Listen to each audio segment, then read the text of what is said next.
My name is Mike Davis Marks. I spent 36 years in the Royal Navy, mostly as a submariner, which included command of a nuclear-powered submarine, arguably one of the most demanding leadership roles in the world. I've navigated a submarine to the North Pole. I've served in the British Embassy during 9/11, so I've understood what it's like to work in high-pressure, high-stress scenarios. And I think that what is critical in those is remaining calm, thinking clearly, and teamwork, motivating the team are all critical things. Since I left the Navy 13 years ago, I've been focusing on leadership development and culture, and I'm also serving as managing editor of a publication called The Veteran.uk, which gives voice to our veteran community. And my mission now is to amplify the lived experience of veterans, challenge outdated thinking, stereotyping on what we are and what we exploit, and advocate for what veterans, people who have served in the armed forces, can bring to organisations, employers, and society as a whole. And welcome back once again to the Inquisitor Podcast with me, Marcus Cauchi. Today I've got Mike Davis Marks as my guest. Mike has spent more than 30 years in the Navy. He's spent 13 years in civilian life, and he is an advocate for veterans and their transferable skills and what they bring to the party in business. Now, many people carry bias, which may or may not be fair, but today what we're trying to do is dispel it and also to explore decision-making in difficult times. What we know from history is that people tend to make very bad decisions when they are under constant stress, under constant forced, unwanted, undesired change, and when it's coming at them thick and fast. And given Mike's background, I think he's probably one of the people best positioned to help us understand how to deal with that stress and how not to let it get in the way of the outcome. So without any further ado, Mike, welcome. Hello, Marcus. I'm pleased to be here. Thank you. Excellent. Mike, could you give us 30 to 60 seconds on your history in the Navy and what you're doing today? Well, I thought you summarised it rather well myself, but hello, everyone. I'm Mike Davis Marks. I spent 36 years in the Royal Navy, the majority of which was as a submariner, in other words, underwater. I've navigated a submarine to the North Pole a couple of times. I've had the privilege and honour of commanding a nuclear-powered submarine, which is arguably one of the most demanding leadership roles in the world. And I was serving in the British Embassy during 9/11. So I've had my share of high-pressure environments where critical factors were remaining calm, thinking clearly, and motivating the team. They're all critical things. As you said, I did 36 years, but the last 13 years since I left, I've been looking closely and developing sort of leadership development, leadership culture, training. I've also been banging the drum for veterans through a publication called The Veteran.uk, which gives voices to our veteran community. And my mission now is to amplify the lived experience of veterans, their transferable skills, and what they can bring to organisations, employers, and society as a whole. Back in 2008, I got involved with the Liquid List, which is or was a network for veterans to find employment and to engage with civilian employers. And at that time, Cameron had fired, I think, 25,000 veterans and just dumped a load of people onto the market, and their transition was horrific. I remember speaking to the person responsible for the security of the London Olympics, and the advice being given to him for resettlement was to take a compliance officer job at one of the insurance companies and work his way up. He was doing a 300 grand a year job, and they were trying to get him to do a 45 grand job, moving from a 90 grand job. Before we go into the details of what veterans can do, can we start with dealing with the mindset of veterans leaving the forces? What is it that they have that they do not realise they have that civilian life desperately needs? Really good question. I think what they have that they don't realise they have is a huge amount to offer. And by that, I mean a whole range of soft skills, leadership, teamwork, discipline, commitment, that add a lot of fibre to organisations. And also busting. You mentioned earlier about stereotypes and myths. I think so. One of the great stereotypes of military people from people who haven't served is that of either Colonel Blink, an officer, Colonel Blimp, or shouty sergeant. And the truth is that 99.9% of the military are not like that at all. On the other side of the fence, most veterans I have met, and I include myself, really don't realise how much they have to offer. They think that they, and I think this all comes down to the way that we're trained, which is we're part of a team. There's no I in team. You're there to support the team for the team to achieve its objectives, its missions, whatever it's meant to do. You don't put yourself above the team. The team is everything. And so when you leave that environment and suddenly you are actually trying to put your hand up and say, "This is me," that sort of self-effacing attitude or mindset that you've had for X number of years sort of is still there. I remember in the sort of the year or so before I left the Navy at the end of my time, wondering who on earth would want to employ a former nuclear submarine captain. It's a rather naively, misunderstanding the sort of transferable skills it takes to keep 120 people happy in Cauchi for months on end underwater. So I think they've got an awful lot to offer. I just know that by and large they don't realise it, and our job at the veteran is to try and highlight what those transferable skills are by writing about what people have achieved since they left, since they served, so that people can say, "Oh, I didn't know you could do that," or "I didn't know that was open to me." Can we explore what leadership is not in that case? Because I think what you described is good leadership. And in a lot of civilian life, especially where people are driven by quotas, short-term quarterly reporting, all that kind of stuff, people have a tendency to throw good leadership out in pursuit of not getting fired a lot. I'm curious to understand, in your experience, what the gap is between great leadership and average leadership. So tell me what isn't great. I think it's a fantastic question, and actually, we could do 10 podcasts on this. It's so much. Well, we may well do. So I'm a passionate advocate that leadership is not about telling people what to do, which is what a lot of people think it is. I think leadership is much more about motivating, inspiring people, and helping them become better versions themselves. I'm an advocate of it's a relatively new term called servant leadership, which is the leader is there to serve the people that are subordinate to him or her. My job as a leader is to engage, delegate, and help everybody that's under my charge realize their full potential. In fact, the word charge is a really good one, because I say leadership is not about being in charge, it's about looking after the people in your charge. And I think that's really important. I think leadership is about bringing people with you, helping them become better. And the best leaders are the ones that make themselves redundant, because the people who are subordinate to them are able to do everything that the leader can do and potentially more. So this then brings us to the critical question.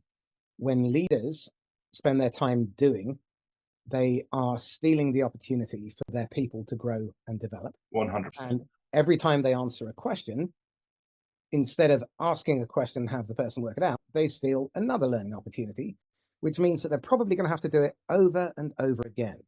So can we just put a nail in the coffin of the difference between delegation and abdication? Yeah, no, I 100% agree with what you just said. I think every time you tell someone the answer, you deny a learning opportunity. So actually, it's really important for people to, have a go themselves. And one of the rules I had when I was in command of my submarine was, "Don't bring me problems, bring me solutions." And I didn't mean that in a nasty way. I mean, I want to know what you think you can do about that. And invariably, unless the solution that was brought was palpably wrong or dangerous, I would allow them to give it a go. Now let's see how that runs. Because if it wasn't right, there might be some learning. There might be some learning from it. You always learn from your mistakes.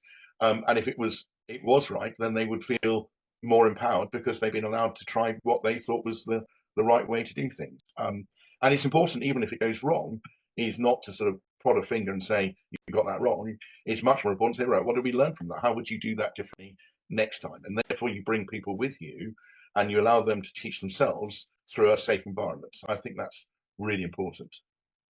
So that then comes to what it takes to be the kind of leader that can trust your people and then not punish them for getting it wrong.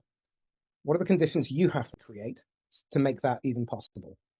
You have to start with yourself. So self-awareness, emotional intelligence, empathy, whatever you want to call it, is really important. I would add at this point, because I think there's a debate on this between nature and nurture, which is, are leaders born or can they be trained? And whilst unquestionably there are born leaders, there are people that have natural leadership skills, Horatio Nelson, for instance, um, um, and I'm sure there've been more recent ones than that.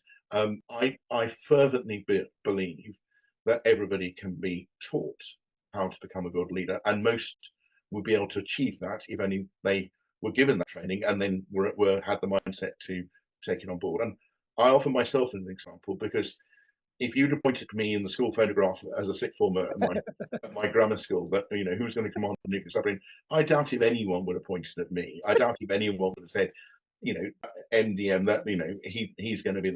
I was a pretty undistinguished, unprepossessing schoolboy, and but I joined an organisation that had all the right culture for helping me become a leader through its training processes and over a period of time, and having commanding officers that allowed me to make mistakes in a safe environment taught me how to do it myself. I think you have to start with yourself. The question you asked is, where do you begin? And I think you need to understand yourself. A degree of self-awareness is important. How you do that is up to you, but having a critical friend, is quite important. Someone that tells you when you're not doing it right and how you're coming across.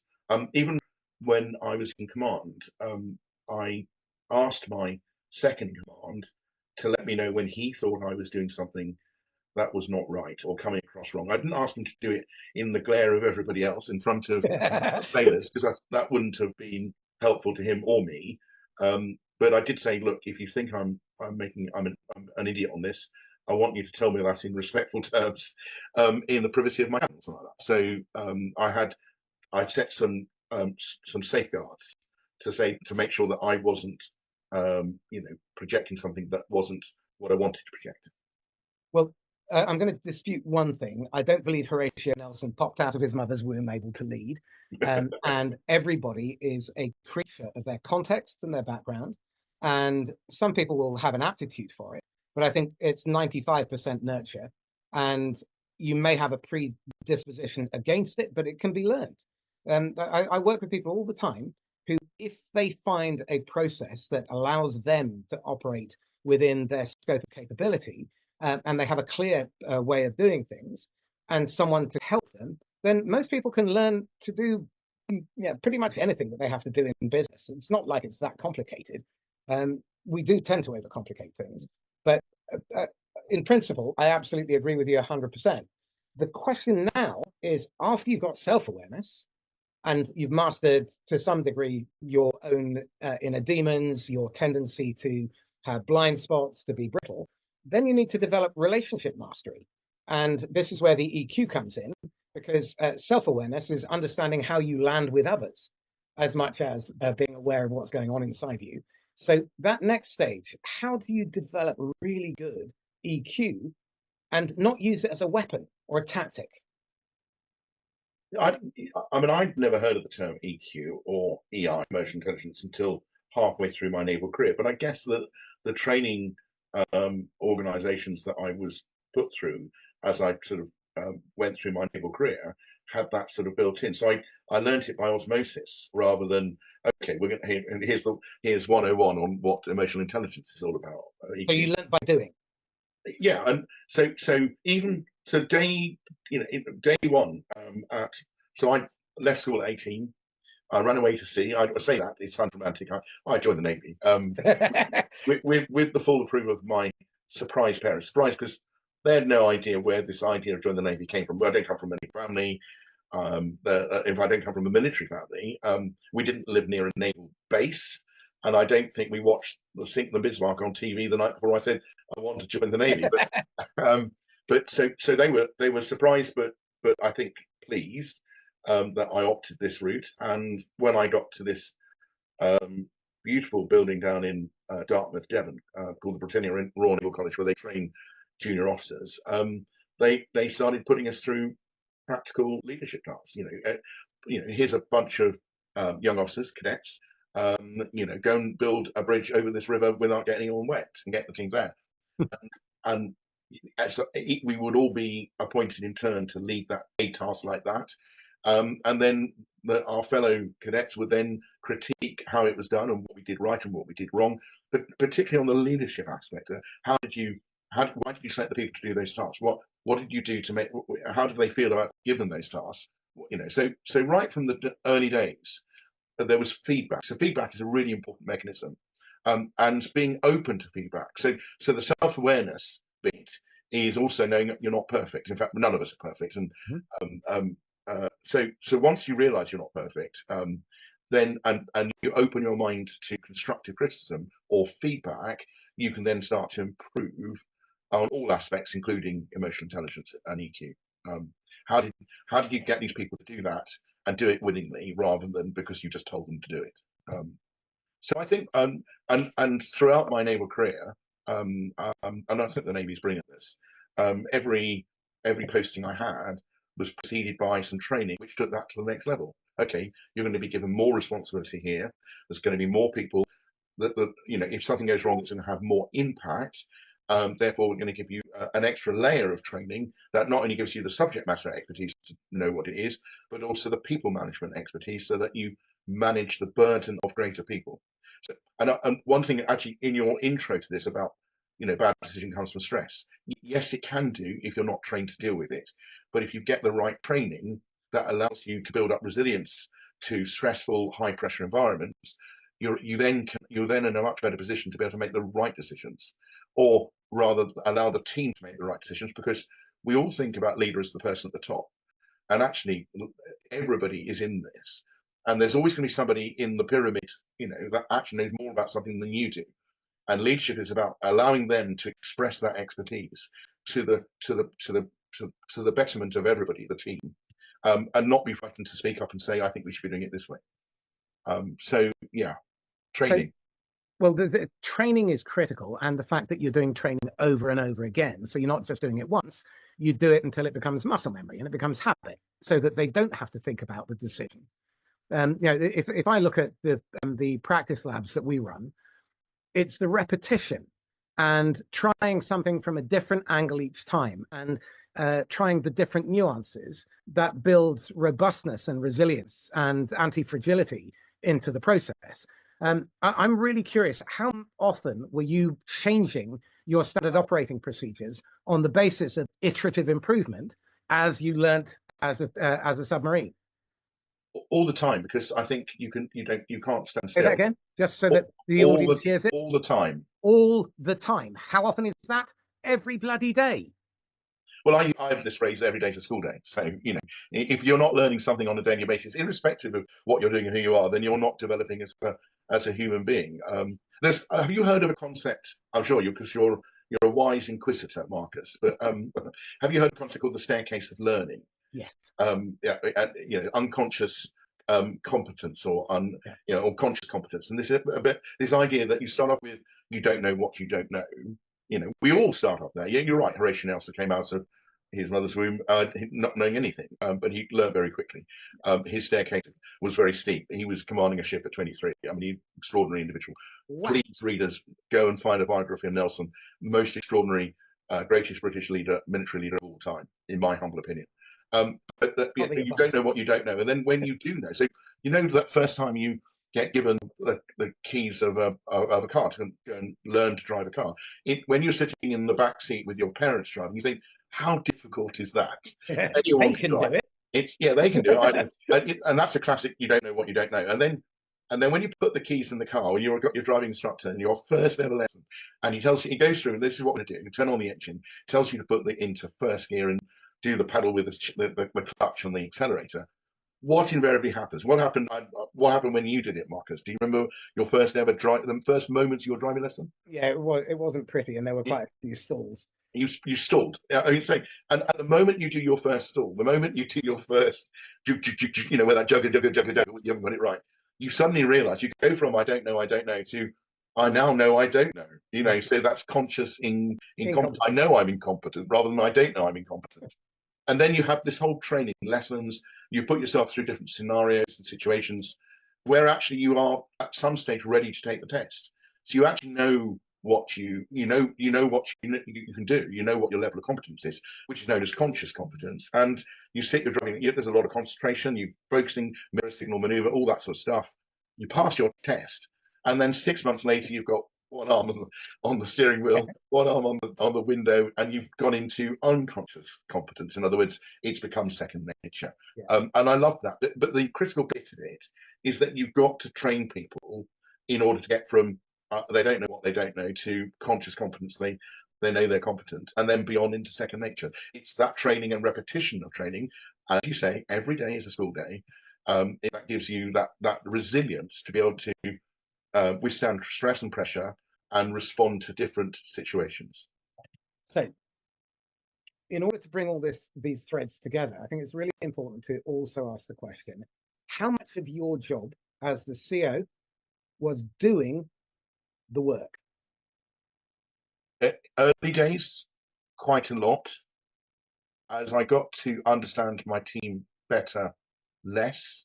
As my team demonstrated to me their willingness to take on more tasks and burdens, less. And I discovered the ability to delegate, not abdicate, to competent people who could do the job as well as I could, allowed several things to happen. One was their progression, their progression of their developing them as individuals so that they could take on more responsibility. Also, your ability not to get bogged down in the detail, so you were able to stand back and have a sort of wider view of what was going on, so you could spot when things weren't going right, unencumbered by the minutiae of and I think it's a common, I've seen this, a common mistake that actually when the person in command is probably best at doing everything, and there are individuals, I'm not, but there are individuals that are like that. There's a tendency to try and do everyone's job, but that diminishes their ability to learn. And even if they've got the brain side of the planet, it still ties you down so that you can't stand back and you have that wider, more strategic view. And you become a bottleneck. Yeah, absolutely. Yeah, and a single point of failure. And a single point of failure. Absolutely. Great catch. So this is really where I think a major shift has to happen in leadership, where we move from the idea that people work for us and that instead we serve them. So servant leadership, 100% with that. In order to do that, you have to be able to give trust. For someone to reach that position without naively then endangering the rest of the lives of all your submariners, what are the conditions that you need to attain in terms of your relationship with your reports, in order to be able to give trust and do so knowing that it's not going to be fatal? Well, you start off by assigning missions of low risk and impact, and allow people to get on with that, knowing that actually even they make a pig's ear of it, it's not going to matter that much. And actually, the idea is that they don't make a pig's ear of it. The idea is that they succeed. So you're not there to trip them up. You're there to help them. And I think even if you say, give me solutions and not problems, you still need to be open to saying, well, have you thought about this and have you thought about that? So being a mentor and a coach, so that people are just gently nudged in the right way. So it's kind of subtle science of helping people, go down the right path without sort of firmly taking them by the hand and leading them. It's more a sort of gentle little nudge. And if they're going down the right path, then encouragement and positive feedback. I mean, I've used the term feedback before. Feedback is so important. Critical. Well, what you've just described actually is a situation where you've got people who want to grow, who want to develop, and if they don't grow and develop because you're getting in the way, that then creates resentment. In your early days commanding, what did you notice that made you realize that actually I'm the problem? By having those feedback mechanisms already set up, so that even in the early days, you had someone. I mean, no, you don't sort of walk into a submarine and know nobody. They're always going to be. Such is the nature of the submarine service. In my case, 3,000 people, that you're going to know a deal of people. In fact, my second command I'd served with once before and known him, socially, for several years before that. So I knew my second command quite well. He wasn't an unknown quantity, and I knew that I could trust him to say, "Sir, you're getting this wrong in the right way." Even on day one, even on day two, and of course you don't become a commanding officer overnight. There's this process. My first job was as a torpedo officer in a diesel electric submarine. You're expected to make mistakes, and you learn, and your learning curve is very strong. But by the time you've gone through all of those different roles, second command, where you're actually shadowing the commanding officer for much of the time, it's kind of training for the role that you're about to be. So day one, walk on board a submarine. I'm your new commanding officer. Isn't day one of the experience of doing this? You've had many opportunities to build all the layers necessary to say, this is how I'm going to command. This is the way I want people to respond to me, and this is how I'm going to help bring them with me and bring them on. Just an aside, there's a really good book written by a chap called David Marquette called "Turn the Ship Around," and I don't know if you've read it or heard of it. I've heard of it. I haven't read it yet. So just very briefly, he's a US submariner. Was going to command a submarine in the US submarine force.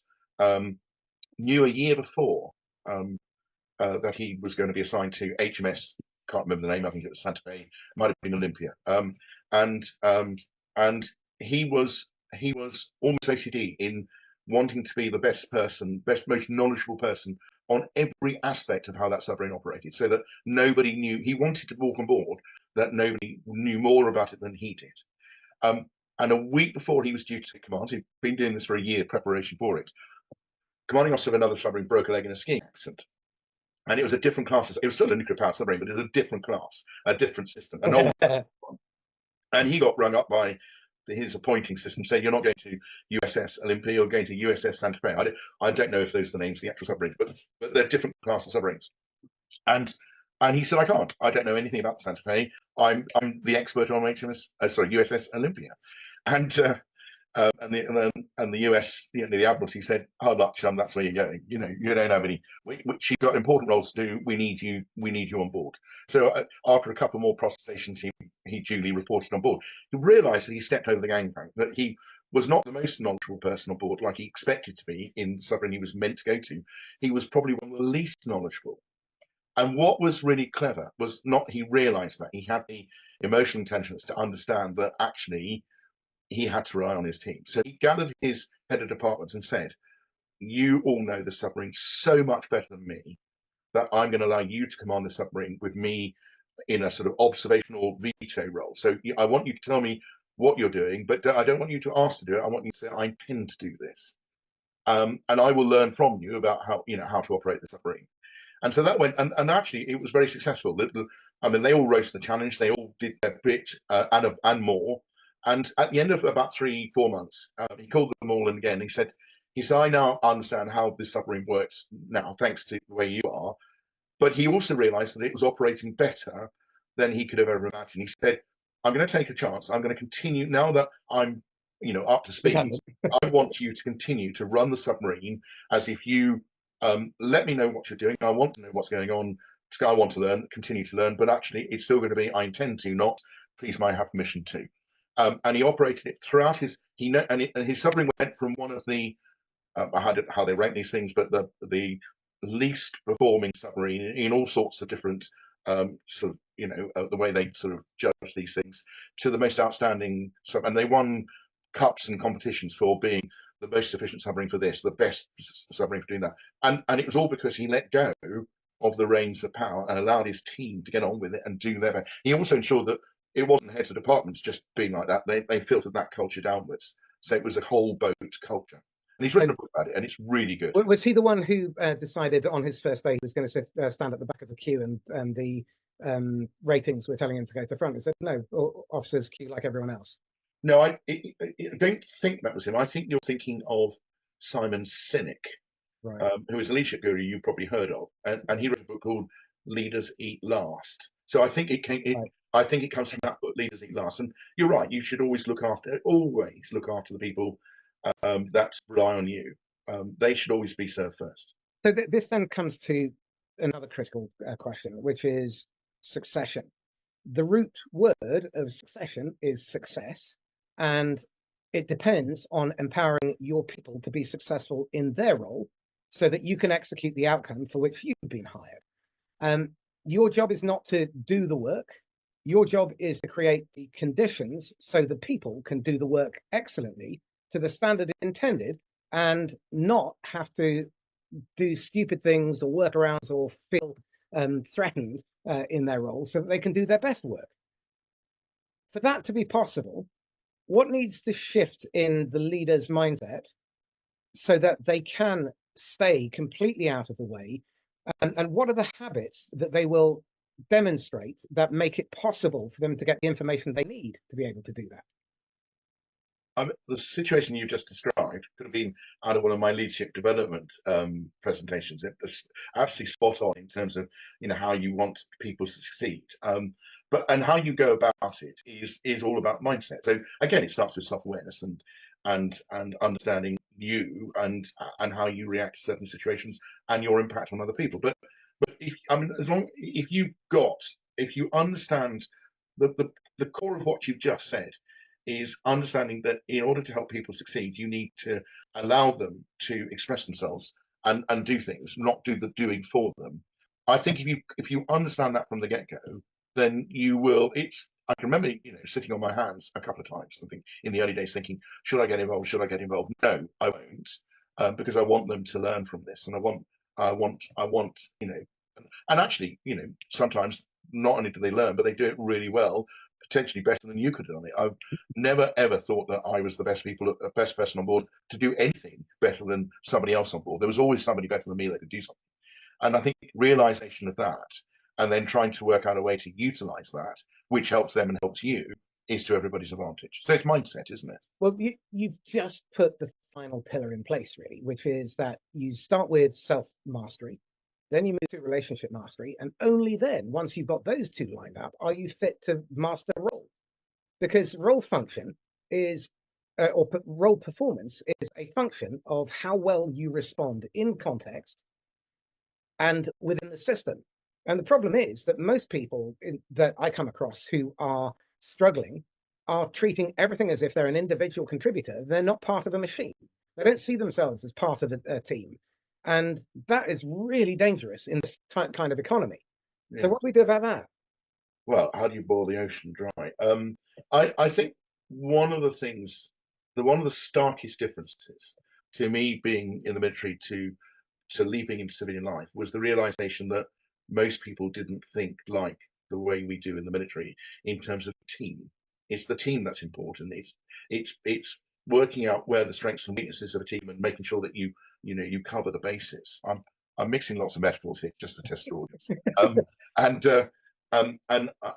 I'm hugely disappointed that to go back into environments all over the place where it was a toxic leadership culture because the leader knew best. And I'm afraid to say, I think that's prevalent everywhere. If you've got a brass plaque on your door that says director or whatever, it seems to imbue them with a sense that they know better. Dunning-Kruger effect? Sorry? The Dunning-Kruger effect? Yeah, exactly. So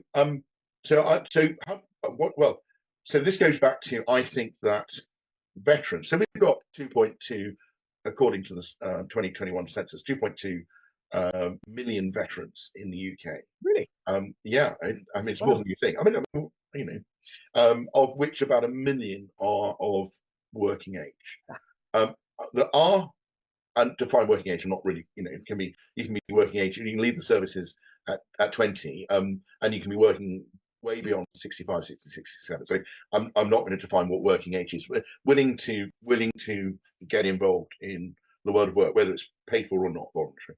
And I think that the mindset that we get drummed into us which we've been talking about for this last half hour, is incredibly useful if we could get more veterans into organisations with that mindset, trying to spread the word that this is a better way, a better culture for organisations to grow.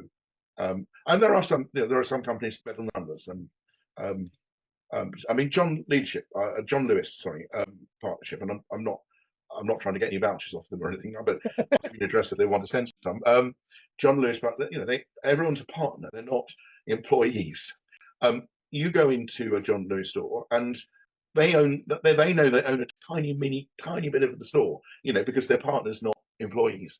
And that mindset is that I think you get great customer service by and large. I'm sure there are people who haven't, but by and large you get great customer service because they're all part of a bigger team. This is our store. I think there needs. I'm not saying the John Lewis partnership model is right for everything, but I think that sense of bringing people with you, a sense of ownership of what their brand company does and things like that, is what leaders should be doing. Is giving them that John Lewis partnership effect, which we would recognise in the military as being quite effective. Well, this then brings us to defining the roles. I think leadership has 4 principal functions. Now, within the Navy, I suspect your recruitment is somewhat defined by the service, but finding and hiring the right people to your team, then creating the conditions for them to do their best work. Third one is prevent actions, interference from and acts of idiocy from above, especially from you. And then the fourth one is to empower your people to make good decisions well. And everything that you've described so far seems to satisfy all 4, the 3 of the 4 criteria. But you seem to have an ability as veterans or as the military to be able to take really rough raw material and very often turn them into incredibly effective individuals, as well as part of a team. I look at the military with awe sometimes because of the ability to draw out of people their very best. How is that possible, or is that a condition of the vocational nature? I don't think people think vocationally anymore. I think Gen Z and the millennials aren't looking for a career for life. I think I joined the Navy at 18 thinking that I would be buried at sea. I nearly was once. I mean, I think that the point is that actually the idea of vacation is becoming less fashionable and people seeing, job switching more common. But I think my philosophy was I joined the Navy at 18 and I would leave if I stopped enjoying it. And 36 years later, I hadn't stopped enjoying any of it. So I was very lucky. And I think we want to create. How did the military do it? It's always surprised me that we can take almost any material and turn it into extremely resilient, well-rounded, forward-facing individuals that are capable of taking on things that maybe their school teachers of 5 years ago wouldn't have thought possible. But I think it goes back to training and teamwork, training that's built around building teams. You're not letting when you do something in the military, you don't generally do it for the king or the queen, as was, or indeed your country. You're doing it for your mates, your team, and I think that level of fostering good teams and making everyone feel valued and important within that team is the building block of all of this. And if we want to, help, make society, I don't know what I mean by make society better, more resilient. Then we need the building blocks of teams. We build, encourage people to help each other, look out for others, and work together as teams, because I think that's the building blocks of all of this in terms of turning this raw material into. And this raw material joins, it doesn't just join the military, it joins everywhere. So what is it the military does that's different? I think the word team is really important here as a building block in all of that process. Okay, so many employers will have a bias that veterans are going to be robots, they're going to not be able to think creatively. Can we just put a nail in that coffin too? Yeah, that goes back to my stereotypes, and shouty sergeant and Colonel Blimp. And I think that my experience is that it's the opposite of that. I mean, one of the military mottos is a plan doesn't survive first contact with the enemy. I teach all my clients that. Yeah, so you have to be able to think on your feet. The situation changes. You've got to have saying the situation changes. How do I now deal? What's happened has happened. What do we do? What do we do looking forward? So what do we do need now to make the next tomorrow better?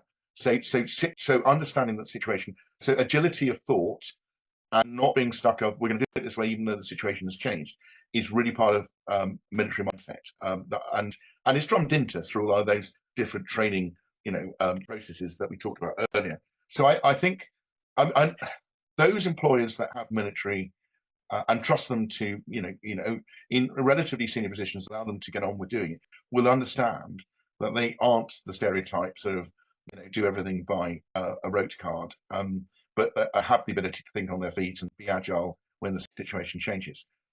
Interesting enough, I've been involved with a small organisation called Crisis Boardroom, which is all about helping people react in a crisis, and it's based on, we put people into scenarios that they are going to be uncomfortable with and help them think their way through it. And it's only by doing that over, by repeating it and changing the scenarios, that we get the ability to think under pressure, but also not get stuck in one way of doing things, because there's always more than one way of doing it.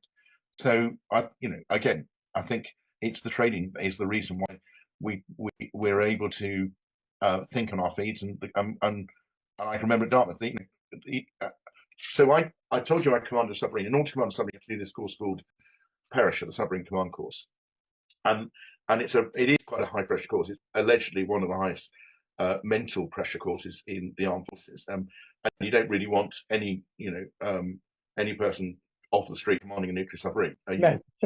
You want to depend on that the person in command of a submarine is capable of reacting under extreme pressure, and that's what Perisher is designed to see, how you react under extreme pressure. So you might be going to do an intelligence gathering mission, off the coast of wherever, and this is all simulated, of course. I mean, it's in a submarine, but it's the coast is simulated, and you think it's all going swimmingly well, and they'll have instigated a stoker that comes running into the control room. That's the center of the submarine, wielding a spanner, sort of running amok, and designed to, there's a new party to deal with. So again, it comes down to training. We train people to be agile, and I think one of the things that the Veteran, the publication that I'm lucky enough to be managing editor is it explains, over and over again, how people are able to do this, and what they therefore can offer employers and organisations after they leave.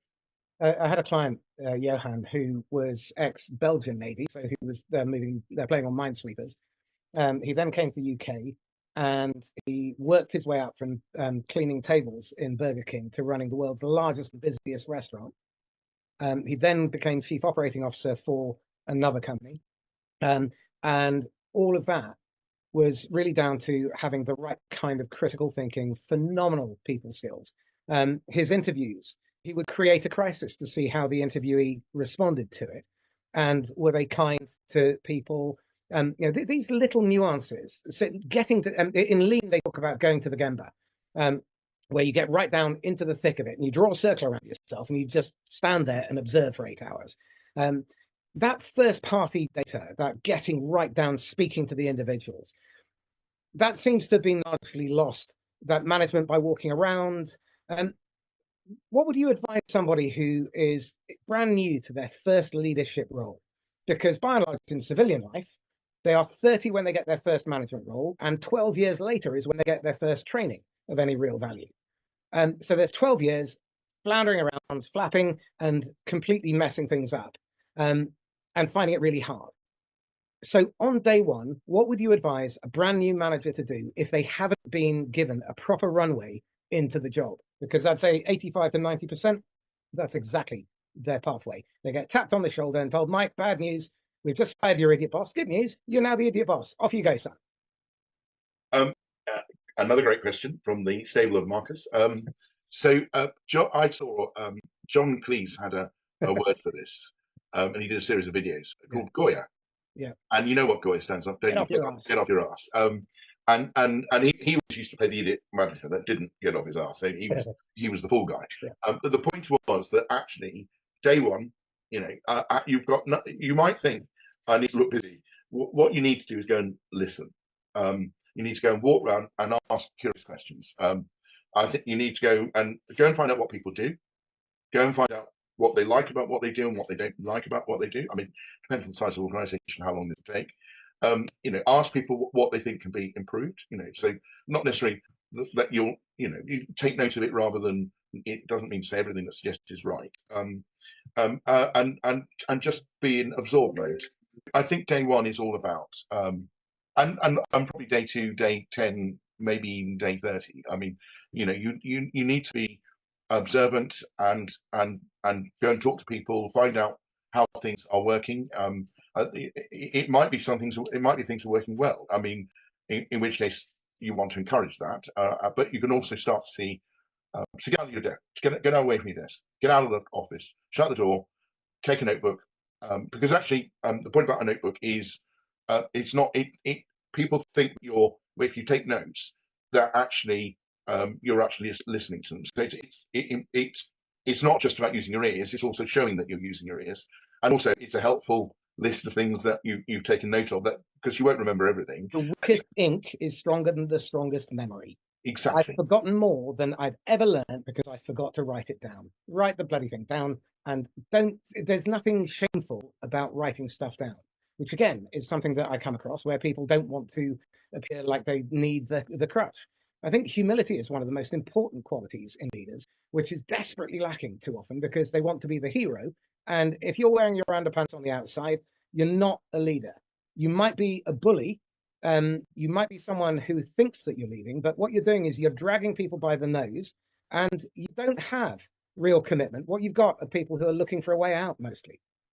Yeah, and the other aspect of this, getting out there, going talking to people, asking curious questions, is also making them feel that they're important, making that they belong. So actually, the fact that managing director or the line manager or the boss or whatever it is actually bothered to get out and say, okay, explain to me what you're doing, what's good, what would you like to see different, makes them feel important. Their opinion matters. So I think you're learning about what's going on, and the culture and the mood music, and perhaps some sticky points that you need to deal with. They're thinking he or she's bothering to come and talk to me and find out what my opinion is. That makes me feel I must have something to offer, a value. So it works both ways. Getting out there, and actually, it's not. This isn't something you just do from day one. It's something you should routinely do, because any organisation will have an ingress, exit of people, so that people will be changing. Actually, the most successful companies don't change very much. I think one of the best metrics of how happy a company is staff throughput. And if retention is really high and recruitment is buoyant, everyone wants to join, but they're not, then that's a sure sign that we're getting something right. So I mean, actually, the papers often talk about recruitment problems in the military, and I won't deny that some of the processes which have been civilianized haven't been very helpful. But actually, people leaving the services aren't leaving in droves. If they leave, they don't largely leave because they don't like what they're doing. They leave because they want to spend more time with their family. They want to start a family and something like that. And maybe military life doesn't allow that. But leaving because there was I think it was Ernst & Young did a poll several years ago where they asked 10,000 people why they changed jobs in a year in the UK, and 72% of them said because of they cited their boss as the main reason for leaving. That research is really interesting, but actually, if you take it a little bit further, the real reason they left was because their boss wouldn't let them do their best work every day. And so they felt diminished or stifled or constrained. And if you're hiring talent, why would you get in the way of them bringing their best self to work? And that's exactly what managers who try to control, manipulate, coerce, bully. The number of times I hear, "Oh, we need to put the pressure on," and I've been asked to come in and be the bad cop. I mean, when has morale ever improved when you beat people? On no occasion whatsoever In history, ever. No, doesn't work. Doesn't work. People need to feel valued, not diminished. People need to be given positive reasons to grow, not put into a hole and shut up. I mean, 99% of people want to do well and want to do best, and you need to create it. So this is why I come back to the servant leadership model, which I think you and I are both advocates of, which is the aim of a leader is to grow the organisation above them, not tell the pyramid beneath them what to do. I mean, it's so it's creating that environment. Really important. Excellent. Mike, we're going to have to wrap up now, but before we go, if you had one bit of advice that you could go back in your time capsule and speak to your idiot 23-year-old self, what would you have whispered in his largely arrogant and ignorant ear that he'd probably have ignored but would have benefited from? I think I would have said to myself, you know much less than you think you know, and you're surrounded by people that can help you. So work on your relationships with other people, so that as a whole you can learn off them, and as a team you can grow together. So and it comes down to people. People are the most important aspect in everything we did. I always had this phrase that commanding a nuclear submarine worth £1.5 billion to build it's just a bit of metal until you put the only ingredient in it that matters, which is people. So the people are the most important asset on any company's spreadsheet. They're not just numbers; they're people. Treat them as people, not as numbers on the spreadsheet. Yeah. And to my 23-year-old self, I wish I had sort of fully put my mind around that then. How important getting people, working together as a team, working on people relationships, helping each other was to the overall success of everything we all did. Well, again, you've hit the nail on the head, because so often leadership is driven by the numbers on a spreadsheet. Management is driven by the numbers on a spreadsheet. And that takes into account somewhere between 5 and 15% of the overall picture. And if you're only managing off the balance sheet or the spreadsheet, odds are you're managing blind. You've poked out one eye and you've scraped the front of the other one, and you've got a porous eye patch on it, because you cannot possibly run an effective organization if you're just looking through the numbers in the spreadsheet, because human beings don't behave like that.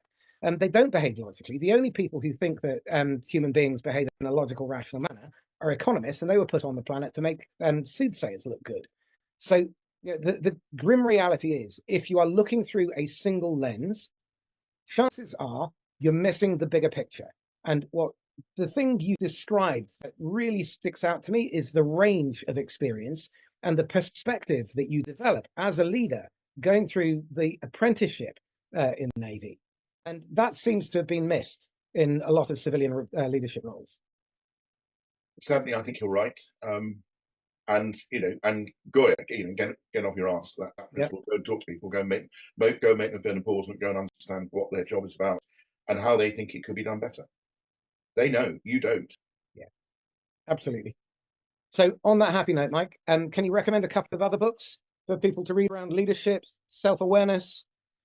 So I mentioned Simon Sinek and leaders. He's got another book called Always Start with Why, the Why, which I would recommend. There's I met Dave Marquardt, Turn the Ship Around, is the other one I was talking about. I mean, you can read lots of books. Actually, at the end of the day, go and talk to somebody that's doing it well, and just absorb all the good stuff. I'm sure you'll place my details on your podcast. I'm always happy to help anybody that wants to have a chat. And what's the best way to get hold of you? LinkedIn, email, phone? LinkedIn is always good. I'm fairly prolific on LinkedIn, so that's quite easy. I can share my contact details with you if you want to put them out with me. But as long as you want to hear from people. I'm always happy to hear from people. Excellent. Mike Davis-Marks, thank you. Marcus, it's been a pleasure. Thank you.